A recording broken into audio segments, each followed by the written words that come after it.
Behaviorismo. Conjunto de abordagens da psicologia. O behaviorismo, do inglês behavior igual a comportamento, é o conjunto de abordagens, nascidas nos séculos XIX e XX, que propõe o comportamento publicamente observável como objeto de estudo da psicologia. Alguns consideram John B. Watson, 1878 a 1958, o fundador do behaviorismo metodológico por conta de seu manifesto, de 1913, no qual afirma: a psicologia, como um behaviorista a vê, é um ramo puramente objetivo da ciência natural. Seu objetivo teórico é a previsão e o controle do comportamento. A introspecção não é parte essencial de seus métodos. O behaviorista, em seus esforços para conseguir um esquema unitário das respostas animais, não reconhece uma linha divisória entre homem e besta. 1913, p. 1, colchetes adicionados. Watson defendia o abandono da terminologia mentalista da psicologia da consciência de seu tempo. A rejeição da introspecção como método essencial e a rejeição da psicologia da consciência de seu tempo não significou uma rejeição ao estudo comportamental de pensamentos, sentimentos e emoções, como demonstra, por exemplo, o interesse de Watson sobre o tratamento de medo por meio do condicionamento clássico. John B. Watson, 1878 a 1958. O comportamento, para Watson, é definido por meio de unidades analíticas, como respostas a estímulos antecedentes. Esses estímulos antecedentes seriam a causa do comportamento observável por mais de uma pessoa. Precedentes e fundação. Ivan P. Pavlov, 1849 a 1936. Como precedentes do comportamentalismo podem ser destacados os fisiólogos russos Vladimir M. Bechsterev, 1857 a 1927 e Ivan P. Pavlov, 1849 a 1936, o psicólogo Edward L. Thorndike, 1874 a 1949, da psicologia animal comparada. Bechsterev, grande estudioso de neurologia e psicofisiologia, foi o primeiro a propor uma psicologia cuja pesquisa se baseia no comportamento, em sua psicologia objetiva. Pavlov, por sua vez, foi o primeiro a propor o modelo de condicionamento do comportamento conhecido como reflexo condicionado, e tornou-se conceituado com suas experiências de condicionamento com cães. Sua obra inspirou a publicação, em 1913, do artigo Psychology as the Behaviorist Views It, de John B. Watson. Este artigo apresenta uma contraposição à tendência até então mentalista, isto é, internalista, focada nos processos psicológicos internos, como memória ou emoção, da psicologia do início do século XX, além de ser o primeiro texto a usar o termo behaviorismo. Também é o primeiro artigo da vertente denominada behaviorismo clássico. Thorndike foi o criador da lei do efeito. Em sua primeira formulação, em sua tese de doutorado em 1898, Inteligência Animal, atos são fortalecidos ou enfraquecidos por conta de seu resultado e, respectivamente, seu prazer e desconforto resultante. Em uma formulação posterior, 1911, o livro, A Lei do Efeito, Thorndike substituiu prazer por um termo não hedonistas, satisfação. Thorndike também foi um ávido defensor do método experimental ao propor o abandono do método anedótico no contexto da psicologia animal comparada, a BIB, 2016, Behaviorismos, Reflexões Históricas e Conceituais, volume 1, capítulo 5. Tipos de behaviorismo. Não há acordo amplamente e rigorosamente aceito sobre a presente classificação. Em outras palavras, o trabalho de classificação da diversidade de versões que o termo behaviorismo pode reunir, respeitando-se os fatos históricos e a tradição de revisão por pares no contexto científico, ainda está por ser feito. Behaviorismo clássico. O behaviorismo clássico, também conhecido como behaviorismo watsoniano, menos comumente, psicologia SR, e psicologia da contração muscular, apresenta a psicologia como um ramo puramente objetivo e experimental das ciências naturais. A finalidade da psicologia seria, então, prever e controlar o comportamento de todo e qualquer indivíduo. A proposta de Watson era abandonar, ao menos provisoriamente, o estudo dos processos mentais, como pensamento ou sentimentos, mudando o foco da psicologia, até então mentalista, para o comportamento observável. Para Watson, a pesquisa dos processos mentais era pouco produtiva, de modo que seria conveniente concentrar-se no que é observável, o comportamento.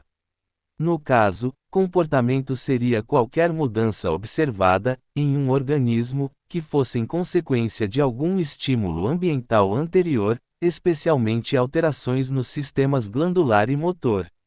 Por esta ênfase no movimento muscular, alguns autores referem-se ao behaviorismo clássico como psicologia da contração muscular. O behaviorismo clássico partia do princípio de que o comportamento era modelado pelo paradigma pavloviano de estímulo e resposta conhecido como condicionamento clássico. Em outras palavras, para o behaviorista clássico, um comportamento é sempre uma resposta a um estímulo específico. Esta proposta viria a ser superada por comportamentalistas posteriores, porém, ocorre de se referirem ao comportamentismo clássico como psicologia SR, sendo SR a sigla de Stimulus Response, estímulo-resposta, em inglês. É importante notar, porém, que Watson em momento algum nega a existência de processos mentais. Para Watson, o problema no uso destes conceitos não é tanto o conceito em si, mas a inviabilidade de, à época, poder analisar os processos mentais de maneira objetiva. De fato, Watson não propôs que os processos mentais não existam, mas sim que seu estudo fosse abandonado, mesmo que provisoriamente, em favor do estudo do comportamento observável. Uma vez que, para Watson, os processos mentais devem ser ignorados por uma questão de método, e não porque não existissem, o comportamentismo clássico também ficou conhecido pela alcunha de behaviorismo metodológico. Watson era um defensor da importância do meio na construção e desenvolvimento do indivíduo. Ele acreditava que todo comportamento era consequência da influência do meio, a ponto de afirmar que, dado algumas crianças recém-nascidas arbitrárias e um ambiente totalmente controlado, seria possível determinar qual a profissão e o caráter de cada uma delas. Embora não tenha executado algum experimento do tipo, por razões óbvias, Watson executou o clássico e controvertido experimento do pequeno Albert, demonstrando o condicionamento dos sentimentos humanos através do condicionamento responsivo. Neobehaviorismo mediacional. O behaviorismo clássico postulava que todo comportamento poderia ser modelado por conexões SR, estímulo-resposta, entretanto, vários comportamentos não puderam ser modelados desta maneira. Em resposta a isso, vários psicólogos propuseram modelos behavioristas diferentes em complemento ao behaviorismo watsoniano. Destes podemos destacar Edward C. Tolman, primeiro psicólogo do comportamentalismo tradicionalmente chamado neobehaviorismo mediacional. Edward C. Tolman. Tolman publicou, em 1932, o livro Purposive Behavior in Animal and Man. Nessa obra, Tolman propõe um novo modelo behaviorista baseando-se em alguns princípios dissoantes perante a teoria watsoniana. Esse modelo apresentava um esquema SUR, estímulo-organismo-resposta, onde, entre o estímulo e a resposta, o organismo passa por eventos mediacionais, que Tolman chama de variáveis intervenientes, em oposição às variáveis independentes, os estímulos, e às variáveis dependentes, as respostas. As variáveis intervenientes seriam, então, um componente do processo comportamental que conectaria os estímulos e as respostas, sendo os eventos mediacionais processos internos. Baseado nesses princípios, Tolman apresenta uma teoria do processo de aprendizagem sustentada pelo conceito de mapas cognitivos e relações estímulo-estímulo, ou SS, formadas nos cérebros dos organismos. Essas relações SS gerariam expectativas no organismo, fazendo com que ele adote comportamentos diferentes e mais ou menos previsíveis para diversos conjuntos de estímulos. Esses mapas seriam construídos através do relacionamento do organismo com o meio, quando observa a relação entre vários estímulos. Os processos internos que permitem a criação de um mapa mental entre um estímulo e outro são usualmente chamados gestalt sinais. Como se vê, Tolman aceitava os processos mentais, assim como Watson, mas, ao contrário desse, efetivamente os utilizava no estudo do comportamento. O próprio Tolman viria a declarar que sua proposta behaviorista seria uma reescrita da psicologia mentalista em termos comportamentalistas. Tolman também acreditava no caráter intencional do comportamento. Para ele, todo comportamento visa alcançar algum objetivo do organismo, e o organismo persiste no comportamento até o objetivo ser alcançado. Por essas duas características de sua teoria, a aceitação dos processos mentais e proposição da intencionalidade do comportamento como objeto de estudo, Tolman é considerado um precursor da psicologia cognitiva. Clark L. Hall. Em 1943, a publicação, por Clark L. Hall, do livro Principles of Behavior marca o surgimento de um novo pensamento comportamentalista, ainda baseada ao paradigma SUR, que viria a se opor ao behaviorismo de Tolman. Hall, assim como Tolman, defendia a ideia de uma análise do comportamento baseada na ideia de variáveis mediacionais. Entretanto, para Hall, essas variáveis mediacionais eram caracterizadamente intra-organísmicas e neurofisiológicas. Esse é o principal ponto de discordância entre os dois autores. Enquanto Tolman efetivamente trabalhava com conceitos mentalistas como memória, cognição etc., Hall rejeitava os conceitos cognitivistas em nome de variáveis mediacionais neurofisiológicas.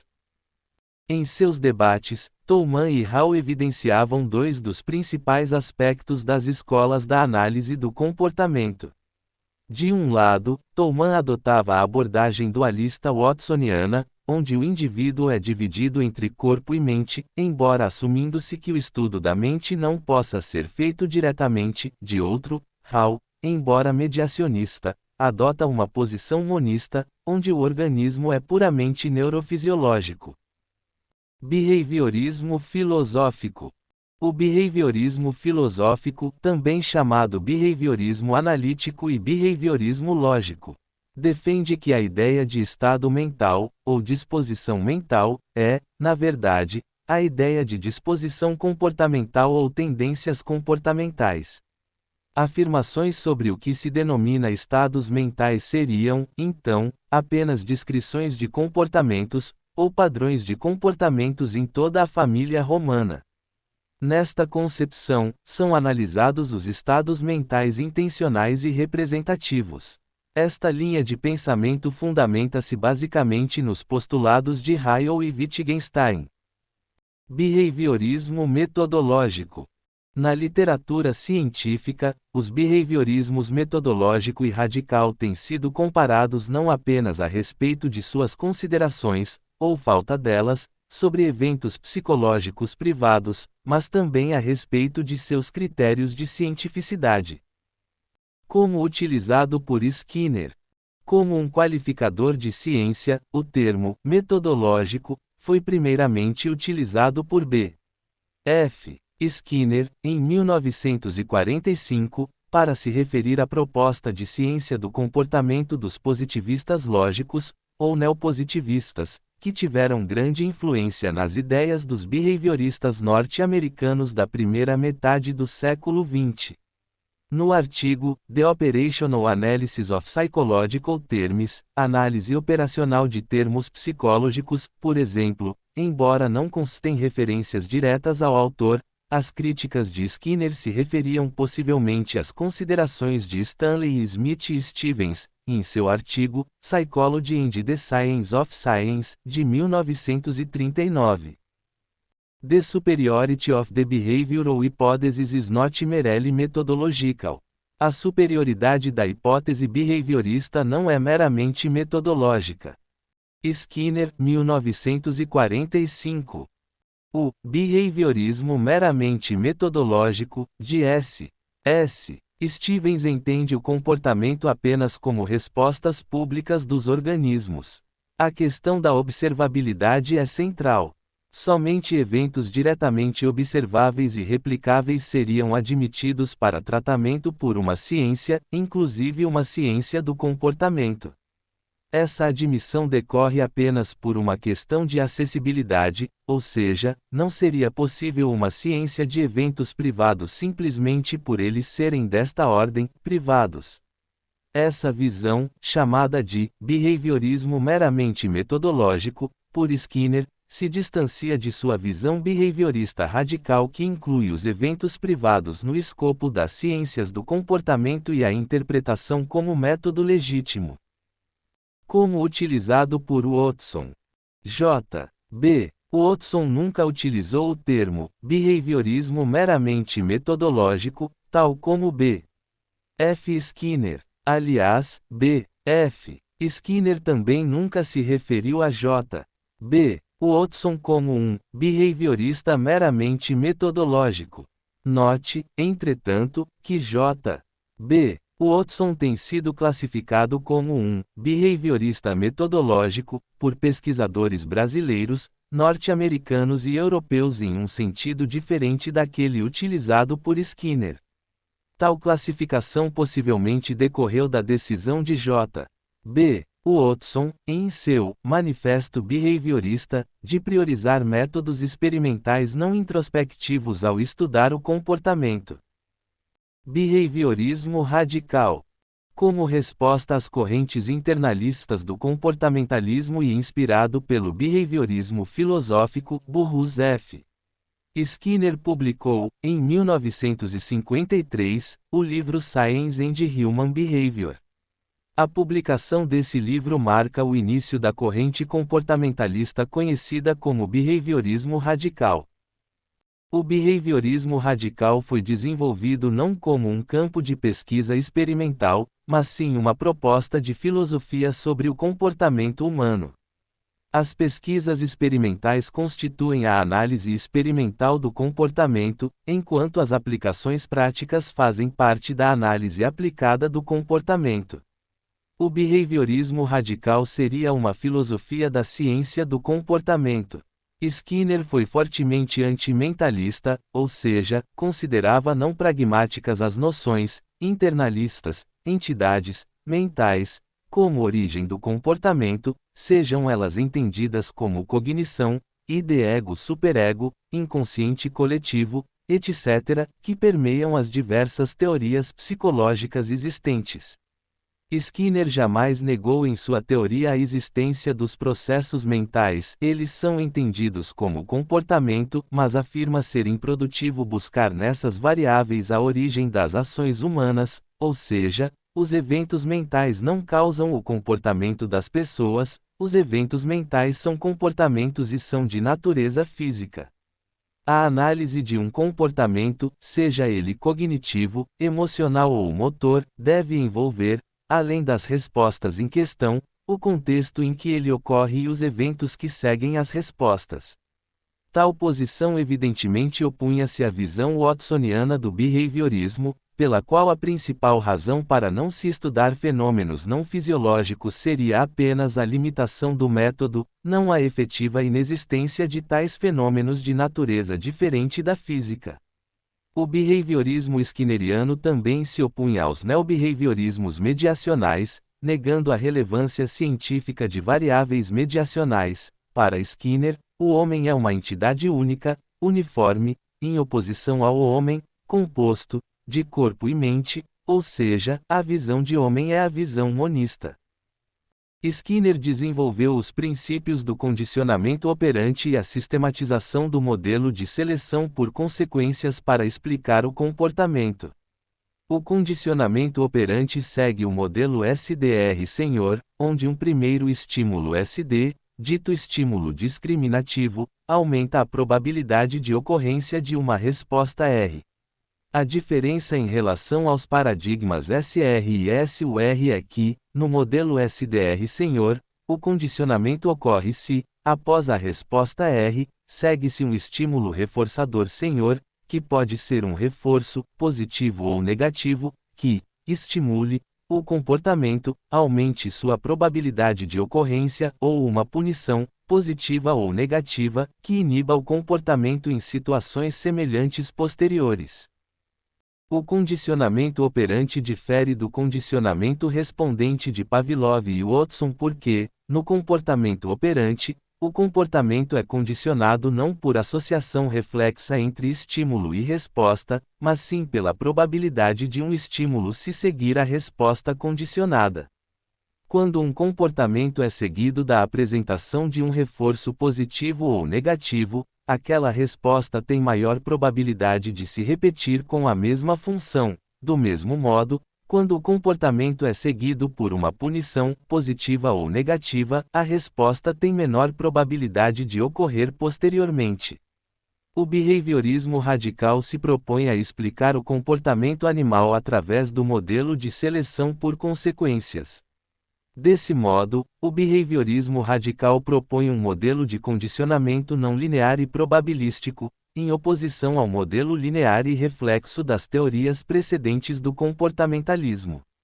Para Skinner, a maior parte dos comportamentos humanos são condicionados dessa maneira operante.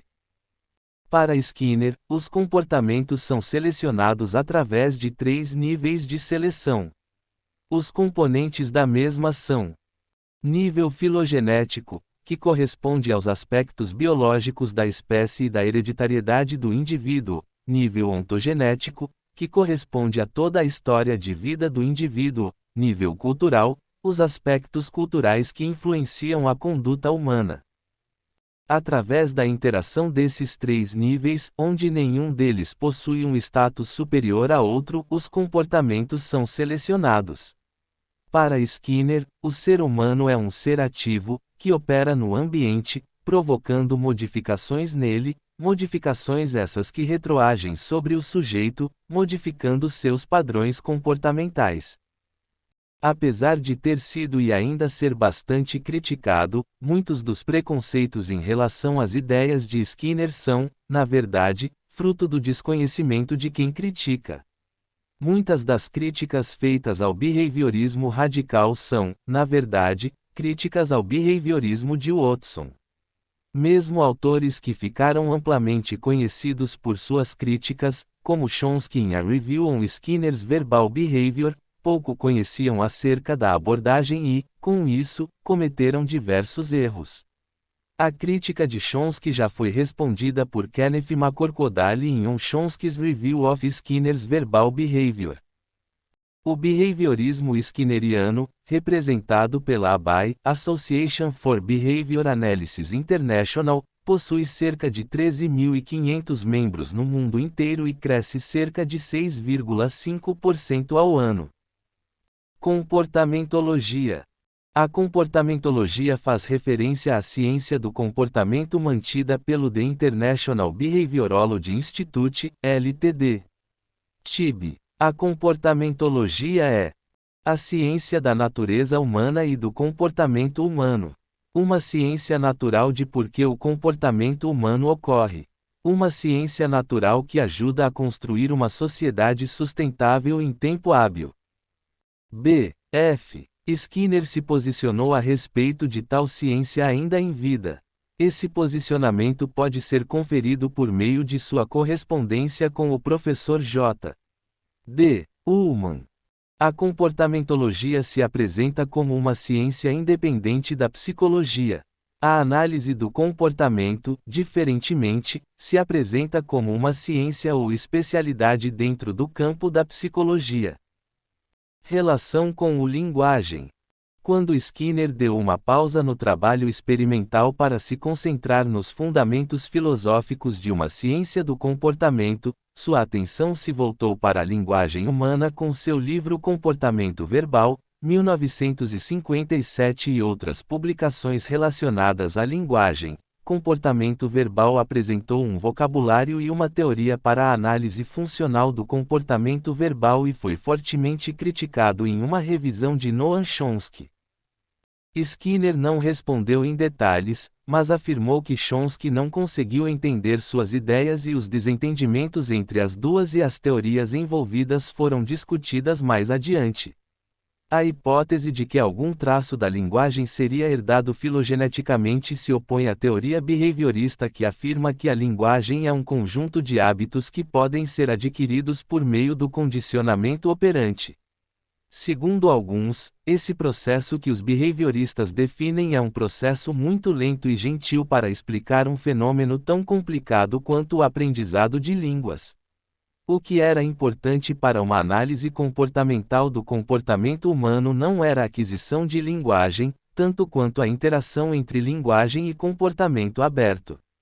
Em um ensaio republicado em seu livro de 1969, Contingências de Reforço, Skinner considerou que os humanos poderiam construir estímulos linguísticos que, em seguida, viriam a adquirir controle sobre o comportamento deles, da mesma forma que os estímulos externos poderiam. A possibilidade de tal controle instrucional sobre o comportamento significava que as contingências de reforço nem sempre produziam os mesmos efeitos sobre o comportamento humano assim como fazem de maneira confiável em outros animais. O foco de uma análise comportamental radical do comportamento humano, portanto, passou a uma tentativa de entender a interação entre o controle instrucional e o controle de contingência e também compreender os processos comportamentais que determinam quais instruções são construídas e o controle que eles adquirem sobre o comportamento. Recentemente, uma nova linha de pesquisa comportamental sobre linguagem foi iniciada sob o nome da teoria do quadro relacional. Behaviorismo molecular versus behaviorismo molar. A visão de comportamento de Skinner é mais frequentemente caracterizada como uma visão molecular do comportamento, isto é, o comportamento pode ser decomposto em partes ou moléculas, como um átomo. Essa visão é inconsistente com a descrição completa do comportamento de Skinner como delineada em outras obras, incluindo seu artigo de 1981, Seleção por Consequências. Skinner propôs que uma conta completa do comportamento requer compreensão da história de seleção em 3 níveis: biologia, seleção natural ou filogenia do animal, comportamento, história de reforço ou ontogenia do repertório comportamental do animal, e para algumas espécies, cultura, as práticas culturais do grupo social a que pertence o animal. Os behavioristas molares, como Howard Hachilin, Richard Herrstein e William Baum, argumentam que o comportamento não pode ser entendido ao se concentrar nos eventos no momento. Ou seja, eles argumentam que o comportamento é melhor entendido como o produto final da história de um organismo e que os behavioristas moleculares estão cometendo uma falácia ao inventar causas proximais fictícias de comportamento. Os behavioristas molares argumentam que as construções moleculares padrões, como a força associativa, são melhor substituídas por variáveis molares, como a taxa de reforço. Assim, um behaviorista molar descreveria amar alguém como um padrão de comportamento amoroso ao longo do tempo, não a causa isolada e proximal do comportamento amoroso, apenas uma história de comportamentos, dos quais o comportamento atual pode ser um exemplo, que pode ser resumido como amor.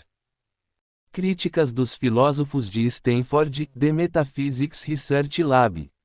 Críticas foram construídas pelo The Metaphysics Research Lab, e integram o The Stanford Encyclopedia of Philosophy, enciclopédia online, iniciada em 2000. Tais críticas, note, expressam exclusivamente a opinião dos autores e foram baseadas em reflexões filosóficas cujos critérios atendem aos requisitos das políticas editoriais do editor-chefe e editores associados, sejam aquelas a favor de uma postura filosófica behaviorista, sejam aquelas contra uma postura filosófica behaviorista, nos moldes definidos por seus respectivos autores. Críticas de Noam Chomsky. Noam Chomsky foi um crítico do behaviorismo e apresentou uma suposta limitação do comportamentalismo para modelar a linguagem, especialmente a aprendizagem. O behaviorismo não pode, segundo Chomsky, explicar bem fenômenos linguísticos como a rápida apreensão da linguagem por crianças pequenas. Chomsky afirmava que, para um indivíduo responder a uma questão com uma frase, ele teria de escolher dentre um número virtualmente infinito de frases qual usar, e essa habilidade não era alcançada perante o constante reforçamento do uso de cada uma das frases. O poder de comunicação do ser humano, segundo Chomsky, seria resultado de ferramentas cognitivas gramaticais inatas. Behavioristas famosos. Diversos cientistas e pensadores alinharam-se com ou influenciaram significativamente o behaviorismo. Desses, podemos destacar Burrus Frederic Skinner, Charles Forster, Catania Clark L. Halcon W. Lloyd Morgan, Edward C. Tolman, Fred Simons, Keller, Ivan Pavlov, John Broadus, Watson, J.R. Cantor, Joseph Volpe, Murray Sidman. A influência behaviorista também pode ser encontrada em filósofos conceituados, como Ludwig Wittgenstein, Gilbert Ryle,